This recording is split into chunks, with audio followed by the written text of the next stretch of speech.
Tayyib, untuk setelah hijrah sebenarnya gini saudaraku semua yang disampaikan oleh pengurus itu mulai penggiringan opini lah.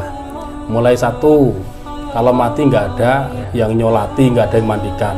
Ini kalau kita jawab secara guyon ya tidak masalah sebenarnya. Nek pancen enek mayit gak didusi, bagi kita nggak masalah. Mayit itu mau dibungkus, dibuntel, dipepes, dimandiin atau enggak itu sudah tidak menambah apa-apa buat mayitnya. Namun nek mayit terus didekne disendekke pinggir rumah, apa sing di omah gak apa ya betah kan itu. Maka itu tidak mungkin terjadi nek mayit. Engko nek mayite nesu gimana? Itu salah gatel, salah panas kadang didusi malah mayite tangian, tidak mungkin itu. Yang kedua, kenyataan itu juga tidak ada. Kalau ada orang meninggal tetap di kampung, di RT tetap diramu, diopeni tetap. Adapun masih sampai sekarang ada berita ini wong sing murtad JRK golek kuburan angel itu ya ngapusi lagi. Namun para bunglon, namanya bunglon selalu mencari tahu, alhamdulillah bisa sudah nggak percaya lagi dengan pengurus tentang berita itu. Karena kita kalau ada saudara yang hijrah, alhamdulillah bisa menyempatkan takziah. Juga tidak lupa karena sekarang dakwah kita pakai HP, ya di foto, di video, nanti biasanya yang condong dengan kita tuh tanya, apa benar tadi ada yang meninggal terus nggak ada yang nyolati, terus yang takziah sedikit, kita ini buktinya. Oh berarti pengurus bohong, oh kebiyen ya saya sejak dulu kan gitu. Berarti pengurusnya ngapusi ya sejak dulu kan gitu. itu yang pertama ya, kalau ada berita tuh bohong. Terus deblek rekoso, alhamdulillah enggak, khususnya yang dekat-dekat bisa tahu.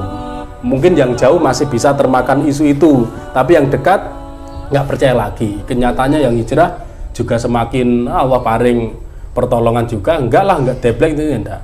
Adapun pengurus paling bilang itu namanya dilulu, istirahat ya wes. Kalau sudah condong mikirnya, oh pancen pengurus pek menangi dewi.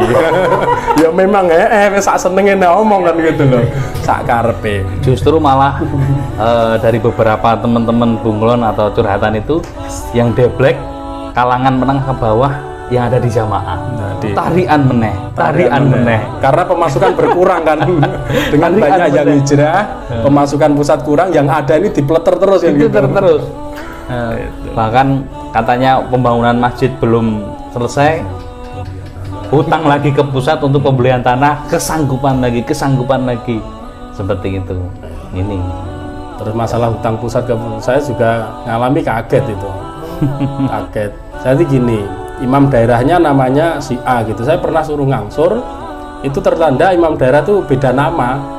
Saat itu ya kepikiran tak foto saat itu, ngapain ya gitu. Wah ini berarti pengurus yo. Terus saya tanya, kok bisa kutu? Jawabannya, pusat itu ada pintu belakang, ada pintu depan gitu loh. Makelar. Kalau pintu depan itu ya antri, dapatnya lama dan sedikit. Kalau pintu luar, pintu belakang itu cepat, dapatnya banyak.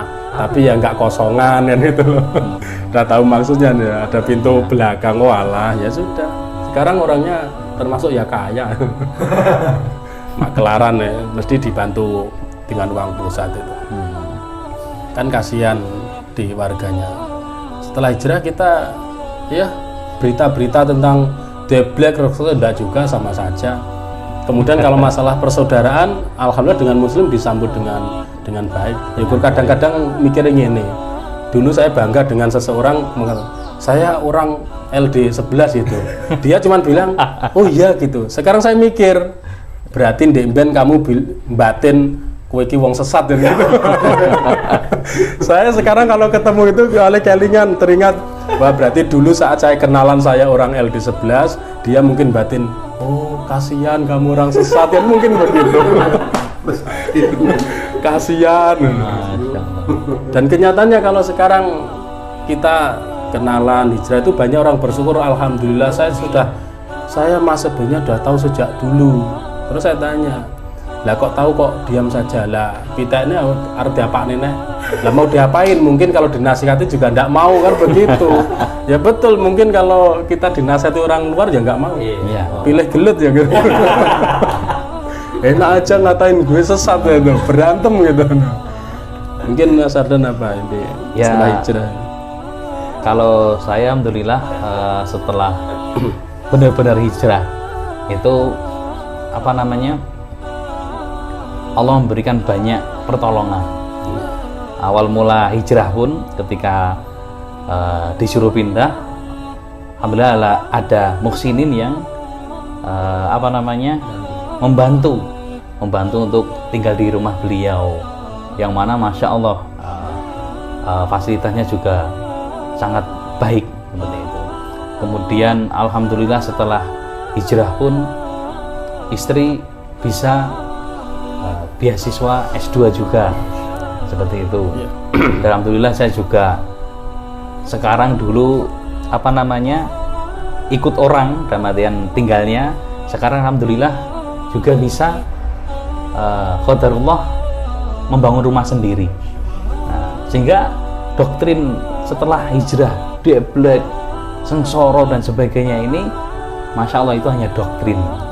Mungkin masih dibantah lagi, wow itu pengelulu itu, pengelulu dari Allah agar tambah melenceng, tambah sesat, masya Allah. Fir'aun ben tambah kafir. Tambah kafir. Seperti itu, lah monggo terserah ya kan. Dan makanya sekarang kita cuek ya, terserah lah mereka mau bilang apa kan gitu. Iya. Yang penting kita dakwah, kita sampaikan gitu saja terus gitu. Nuruti jokamnya kadang malah kesel deh. iya. Maksudnya gini, kita mau berbuat nanti jokam menilai gini, sekarang nggak terserah mau nilai apa kan gitu. Kita ngaji ya dibilang salah, nggak ngaji juga salah kan begitu. Sekarang yang hijrah gak tahu ngaji diberitakan. Engko nek sing ngajine oke, sekarang sing hijrah ki padune golek panggung nyunyuk-nyunyukne tawa-tawa. Lah wis to. Terus karena bener ya, memang mereka maha benar menurut mereka. Nah sayangnya itu loh, setahu saya orang tuh kalau bawa kebaikan, kebenaran mesti ingin diketahui orang lain. Kalau juga enggak, disembunyikan. Disembunyikan. Nyatanya mereka